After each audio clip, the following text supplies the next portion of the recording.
لو انت كوتش او معالج نفسي او مهتم بمجال الوعي وتطوير الذات، فاحنا هنساعدك تكون ممارس تقنية الاكسس بارز المعتمدة دوليا في يوم واحد بس.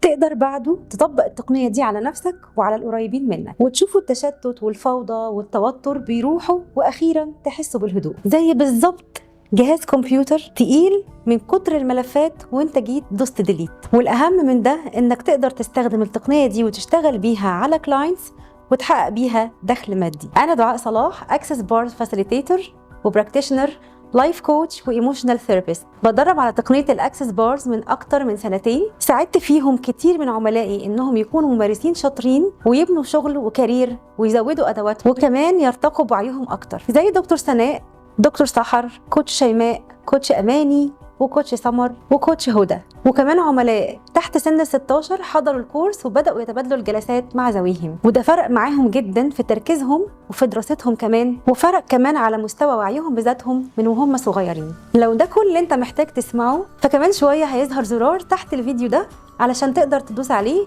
وتحجز مكالمة مع حد من التيم عشان نتكلم في إمكانية إن احنا نشتغل مع بعض. ودلوقتي بقى لو عايز تعرف إيه هو الأكسس بارز وإزاي هيفيدك، استنى معايا الدقيقتين الجايين دول. الأكسس بارز هو عبارة عن 32 نقطة في الرأس، كل نقطة منهم ليها اسم ومكان معين، بعضهم خاص بمعتقدات عن الصحة وعن العلاقات وعن المال وعن الوزن وغيرهم كتير، وبعضهم بيتخزن فيه المعتقدات الهدامة الغير داعمة والترومات والأفكار السلبية والأحكام، واللي بتقدر تخلص عميلك منها لو لمست النقاط دي بطريقة معينة لفترة معينة. أوقات بتحتاج إن أنت تتكلم مع عميلك وأوقات لأ.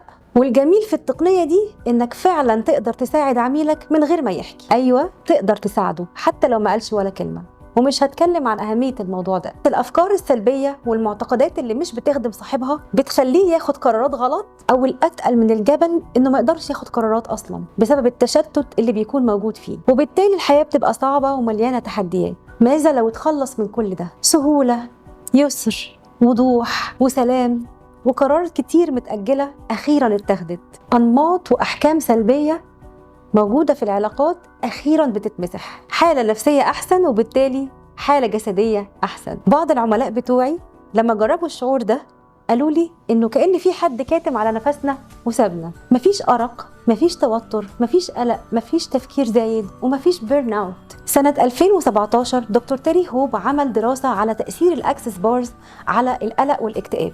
لقى إن أعراض القلق قلت بنسبة 84%، وكمان لقى إن نسبة الاكتئاب قلت بنسبة 82%. أكتر حاجة ضافها لي الأكسس بارز كممارس ليه قبل ما أكون ميسر، إن من ساعة ما اشتغلت جلسات واستشارات كانت الدنيا سهلة طول ما أنا مركزة على المستقبل وعلى الأهداف والتخطيط للمستقبل. لكن كنا بنيجي للجزء الخاص بالصدمات والأحداث اللي حصلت في الماضي، كنت دايما بقول لنفسي أكيد في حاجة أبسط من كده، أبسط من التفريغ الصعب والعياط الهستيري والريليس التقيل، لحد ما سمعت عن الأكسس بارز وعرفت من خلاله إنه عملية التحرر من الصدمات ومن الماضي والصعوبة اللي موجودة فيه عملية بتتم بكل سهولة ويسر. وبالنسبة لي ده الأصل في الحياة. إحنا اللي بنتجه للحاجات الصعبة والعميقة والتقيلة متخيلين إن هو ده اللي هيجيب نتيجة معانا، ولما جربته كان أخيراً فعلاً هو اللي كنت بدور عليه، لأنه كمان ما كانش بيتطلب مني إني أعرف أسباب من العميل بتاعي. طيب أنا كممارس هستفيد إيه من الأكسس بارز؟ رقم 1، التحول المزدوج. وأنت بتدرس تقنية الأكسس بارز بتكون وسط مجتمع أفكاركم وأهدافكم قريبة من بعض، وبتستلم مانيوال وهيد شورت علشان تطبقوا على بعض أنت وزميل ليك. وفي الوقت ده أنت مش بس بتمر بتحول شخصي، لكن أنت كمان بتكتسب المهارة إنك تساعد الناس إنها تعمل التحول ده لنفسها، وده شيء مرضي جدا شخصيا وماديا. رقم 2، الطلب المتزايد. الأكسس بارز تقنية مميزة وسهلة، وده بيزود الطلب عليها، وحاليا العدد اللي بيقدمها مش كبير في مصر، وكونك موجود من دلوقتي فدي تعتبر فرصة ذهبية بالنسبة لك. ومع كل لمسة من كل ممارس الوعي بيزيد، وده بيقول لي ده، والمستفيدين بيرشحوه لقرايبهم ولزمايلهم. رقم 3، هي أسهل طريقة علشان تكسب بيها ثقة العميل، لأنك ببساطة مش محتاج سيشنز كتير علشان تكسب ثقة العميل، وده بسبب طبيعة الأكسس بارز. ده مش بس بيقوي العلاقة بينك وبين العميل بتاعك، ده كمان بيسرع النتائج وبيحقق نتائج أفضل. رقم 4، الدمج.